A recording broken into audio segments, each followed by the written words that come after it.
ఏదైతే హెల్దీగా ఉందో అంత పంట అంతా హెల్దీగా ఎక్కువ ఈల్డ్ వచ్చేలాగా క్రియేట్ చేస్తారు ఎస్ అండి. అది టిష్యూ కల్చర్ మనం టెక్నాలజీ వాడతాము.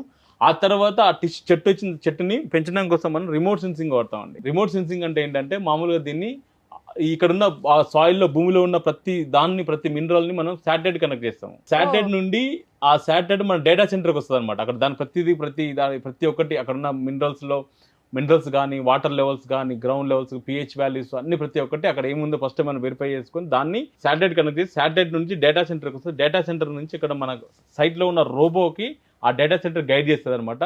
ఎక్స్ అనే చెట్టుకి ఒక మినరల్ తక్కువైంది, పొటాషియం తక్కువ ఉంది అనుకోండి, సో ఆటోమేటిక్గా మనిషి కాకుండా పోయి రోబో పోయి దానికి కావాల్సిన పొటాషియం అందజేస్తుంది అనమాట.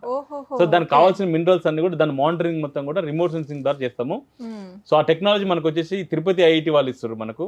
మన company knowledge partners Tirupati IIT వాళ్ళు. తర్వాత కొలాబరేట్ అండి. తర్వాత రెండోది వచ్చేసి ఇంకో టెక్నాలజీ వచ్చి ఒక చెట్టుకు కావాల్సిన భూమిలో ఉన్న మినరల్స్ ఏవైతున్నాయో ఈ మినరల్స్ ని చెట్టుకు అందాలనుకుంటే మధ్యలో మీడియేటర్ గా బ్యాక్టీరియా ద్వారా వస్తుంది అనమాట. సో ఈ బయట బ్యాక్టీరియాని డెవలప్ చేస్తాం కోసం మేము లలిత 29 అనే ఒక కంపెనీ మనకు అమెరికాలో ఉంటుంది అనమాట.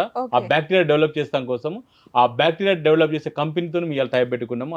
ఫస్ట్ సాయిల్లో మనం మొత్తం బ్యాక్టీరియా డెవలప్ చేసి తర్వాత అది ఆ మెన్యూస్ మొత్తం ఆర్గానిక్ మెన్యూస్ కలిపేసి దాని బ్యాక్టీరియా డెవలప్ చేసి బ్యాక్టీరియా ద్వారా మనం చెట్టుకి పోషకాలను తీస్తాము. తర్వాత నెక్స్ట్ వచ్చేసి 4వ టెక్నాలజీ వచ్చేసి పాలినేషన్.